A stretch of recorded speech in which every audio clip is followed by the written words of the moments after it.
Hello दोस्तों, welcome to all from my classes Akshaya classes. मैं हूँ आपकी फ्रेंड नेहा। मैं बी एस सेकेंड ईयर का इंपॉर्टेंट टॉपिक लाई हुई as a long question. Most important question है आपका जो इंक्लूसिव एजुकेशन बुक्स है, आपका सब्जेक्ट है, उसका पहली यूनिट का पहला ही टॉपिक है ये इंक्लूसिव एजुकेशन। इंक्लूड समावेशी शिक्षा वो शिक्षा होती है जिसमें नॉर्मल बच्चों के साथ साथ सामान्य बच्चों के साथ साथ जो डिसेबल बच्चे होते हैं उनको भी साथ में पढ़ाया जाता है। डिसेबल बच्चों से मतलब होता है जो किसी भी तरह से डिसेबल हैं, वो लर्निंग नहीं कर पा रहे हैं, वो अधिगम नहीं कर पा रहे हैं, रीज़न कुछ भी हो, वो सुन नहीं पा रहे हैं, वो देख नहीं पा रहे हैं, बोल नहीं पा रहे हैं, तो अच्छी तरह से चल नहीं पाते हैं, हैंडीकैप्ड है, उनकी मानसिक जो स्थिति है वो अच्छी नहीं है, किसी भी तरह से वो डिसेबल है, लर्निंग नहीं कर पा रहे। तो समावेशी शिक्षा का उद्देश्य होता है कि सामान्य बच्चों के साथ साथ जो असामान्य बच्चे हैं या जो कहे डिसेबल बच्चे हैं, अक्षम बच्चे हैं, उनको भी साथ साथ सामान्य बच्चों के साथ साथ ही समान शिक्षा दी जाए। समान शिक्षा यानी कि इक्वल एजुकेशन दी जाए। जैसी एजुकेशन हम नॉर्मल बच्चों को दे रहे, वैसी एजुकेशन हम डिसेबल बच्चों को भी दें।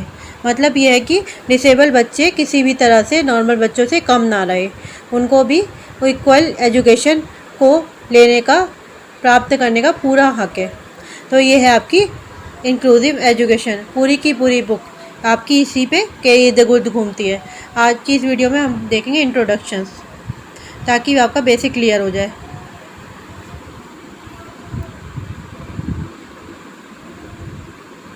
तो ये नोट्स मैंने हैंड नोट बनाए हैं, तो ये आप पढ़ सकते हैं, अच्छे से इसको रिविजन कर लीजिए। Generally they are found different types of people in our society. Generally हमारे समाज में अलग अलग तरह के लोग होते हैं और सभी को एक समान शिक्षा दी जाए, उन्हीं को कहते हैं समावेशी शिक्षा।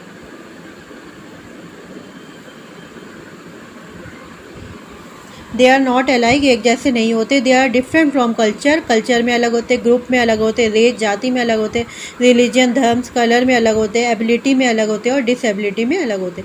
इन this society there has been observe a gap in education among the person with disability.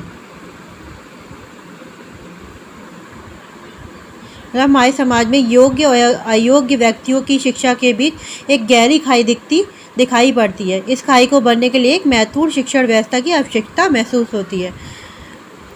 System relies दस ए novel education system emerge in the country which is called inclusive education.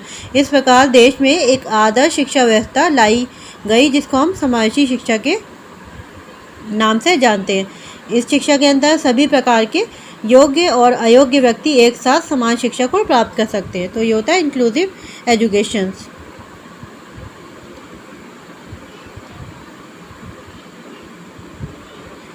Inclusive inclusion is a word which literally mean to include, मतलब include होना। Definition इसकी छोटी सी दी हुई है, या आप revise कर लीजिएगा। Inclusive education is a new approach toward educating the children with disability and learning difficulty with that of normal ones within the same roof। मतलब समावेशी शिक्षा वे शिक्षा होती है जिसमें सामान्य विद्यालयों में अधिगम बाधित तथा अधिगम असमर्थी तथा सामान्य बालकों को एक साथ शिक्षा दी जाती है।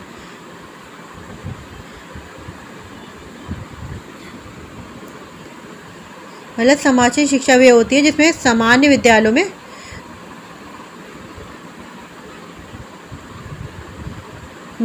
अधिगम बाधित तथा अधिगम असमर्थी तथा सामान्य बालकों को एक साथ शिक्षा दी जाती है। नेक्स्ट हम करेंगे ब्रांच ऑफ इंक्लूसिव एजुकेशन। क्या होती है ब्रांचेस? समावेशी शिक्षा की शाखाएं क्या होती है? मुख्य धारा, मेन स्ट्रीमिंग, पूर्ण समावेश, फुल इंक्लूजन। मेन स्ट्रीमिंग और दूसरी होती है फुल इंक्लूजन, मुख्य पूर्ण समावेश, पूर्ण समावेश। तो मुख्य धारा क्या होती है? Main streaming is a process that allows children with special need to enter certain standard classroom after they show to ability to keep up with the rest of their peers। यानी कि जो विशिष्ट आवश्यकता है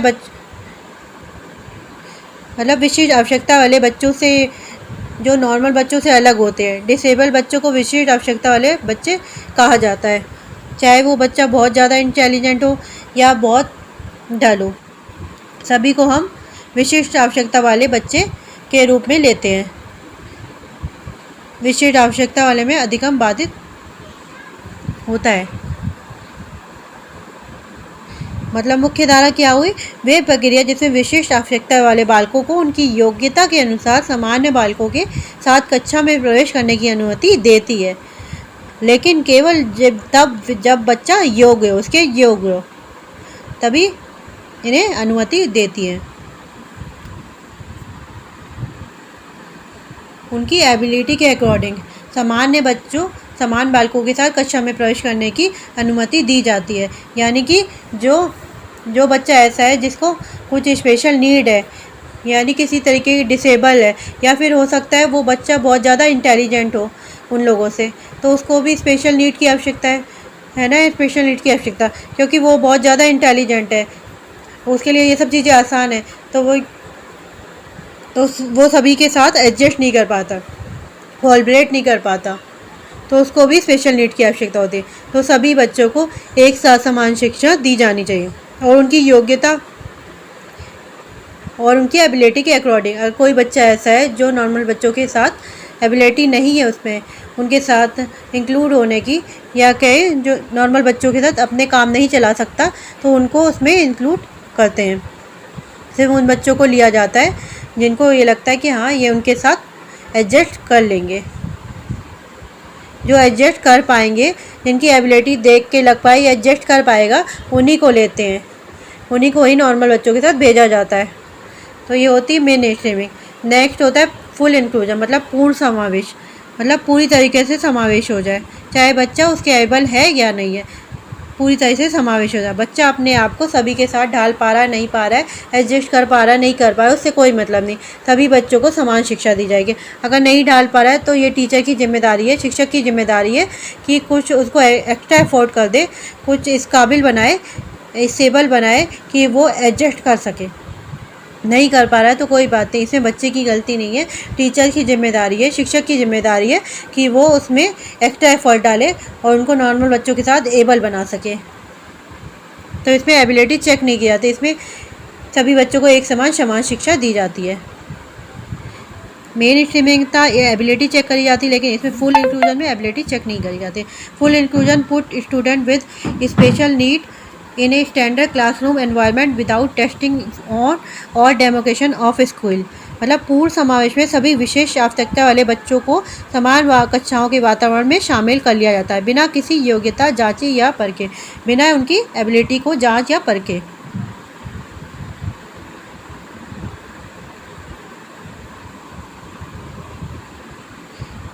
नेक्स्ट है process of inclusive education.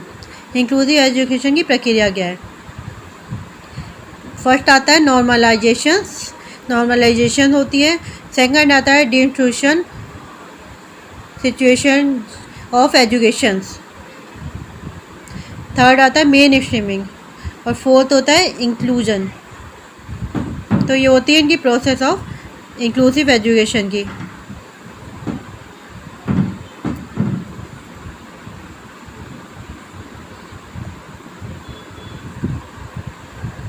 तो ये short question में भी आ जाता है प्रोसेस ऑफ इंक्लूसिव एजुकेशन।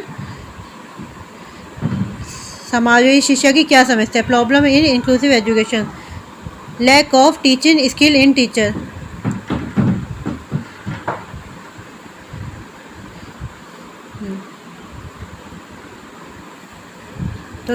तो क्या क्या प्रॉब्लम आती है समावेशी शिक्षा में? Lack of teaching skill in teacher. अब समावेशी शिक्षा में समावेश हर तरह का बच्चा होगा, डिसेबल भी होगा, एबल भी होगा। अब उसके लिए क्या होगा? टीचर में कुछ स्पेशल स्किल होने चाहिए ताकि वो सभी बच्चों को हैंडल कर सके, हर तरह के बच्चे को हैंडल करना आना चाहिए। अब ये स्किल हर टीचर में नहीं होता, तो ठीक है, तो ये सबसे बड़ी प्रॉब्लम होती है। टीचर में ये स्किल होना चाहिए। स्किल नहीं, कई टीचरों में स्किल नहीं होती कि सभी बच्चों को एक साथ हैंडल कर सके। तो सामाजिक मनोवृत्ति, सोशल एटीट्यूड,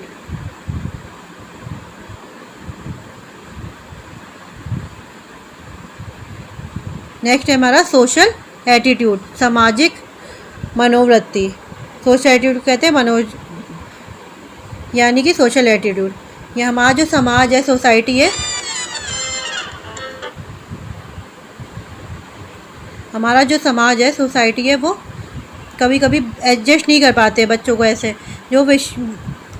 जो कम इंटेलिजेंट होते वगैरह होते हैं तो समाज में नहीं ढल पाते हैं, तो तब आती है इंक्लूसिव एजुकेशन, समाज की शिक्षा में प्रॉब्लम्स।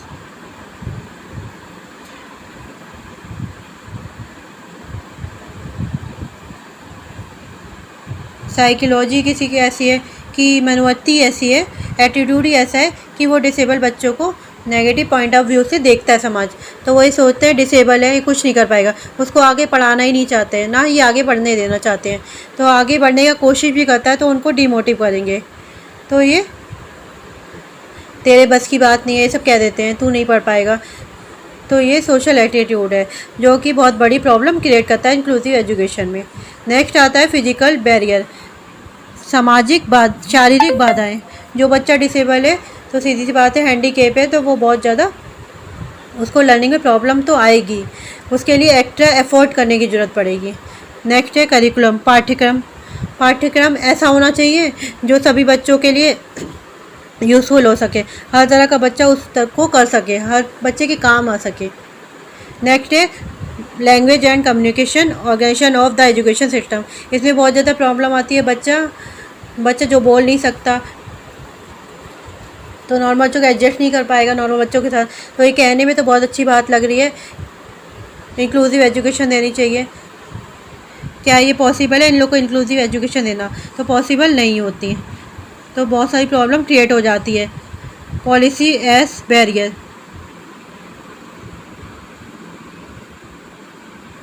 नेक्स्ट आता है पॉलिसी एज बैरियर्स, मतलब बाधाओं के रूप में नीतियाँ।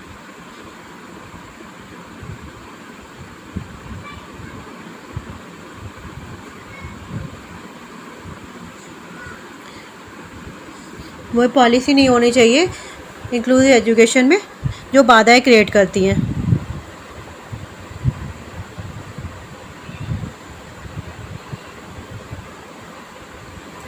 यानी कि पॉलिसी एज ए बैरियर, बहुत सी पॉलिसी ऐसी हैं, बहुत सी नीतियां हैं जो कि समान शिक्षा देने में, इक्वल एजुकेशन देने में बैरियर का काम करती हैं, बाधा उत्पन्न करती हैं। तो वो पॉलिसी नहीं होनी चाहिए, पॉलिसी इंक्लूसिव एजुकेशन में जो प्रॉब्लम क्रिएट कर सके। आगे देखते हैं way of supportive inclusive education in India. Bharat में समावेशी शिक्षा को प्रोत्साहित करने के तरीके। प्रमोटिंग पॉजिटिव एटीट्यूड, यानी कि हम इंडिया में इंक्लूसिव एजुकेशन को प्रमोट करना चाहे, सपोर्ट करना चाहे तो किन तरीके के हो सकती है। सकारात्मक दृष्टिकोण को बढ़ावा देना, सकारात्मक दृष्टिकोण है हर बच्चे का के प्रति, चाहे वो एबल हो चाहे डिसेबल हो। डिसेबल बच्चों को भी देखने को एक ही दृष्टिकोण होना चाहिए, तो उसके लिए पॉजिटिव एटीट्यूड को प्रमोट करना चाहिए। Next is to promote positive role model, मतलब सकारात्मक रोल मॉडल को बढ़ावा देना। इस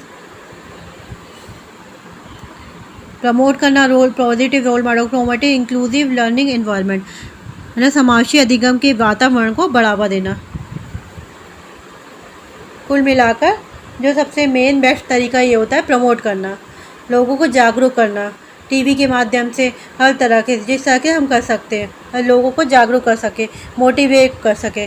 जो बच्चे डिसेबल हैं उनको कुछ ना कुछ गवर्नमेंट सपोर्ट मिलना चाहिए, एक समावेशी समाज विकसित करके इंक्लूसिव सोसाइटी, एक समाज ऐसा विकसित करना चाहिए जहाँ हर तरह का बच्चा होना चाहिए, हर वर्ग का बच्चा होना चाहिए, हर तरह का बच्चा हो, माता पिता, समुदाय, नेता, शिक्षा और गैर सरकारी संगठन का सहयोग कर सके। हर कोई साथ में कोलैबोरेट करे, कम्युनिटी हो, लीडर हो, टीचर हो, NGOs हो, सबको अगर कोलैबोरेट करके साथ में चलेंगे तो ये पॉसिबल हो पाएगा। ठीक है, तो ये लॉन्ग क्वेश्चन के लिए मोस्ट इम्पॉर्टेंट क्वेश्चन है कि समाज शिक्षा से आप क्या समझते हैं, समाज शिक्षा की ज़रूरत कहाँ होती है, क्या आवश्यकता होती है। तो इसमें आप ये सब लिख सकते हैं।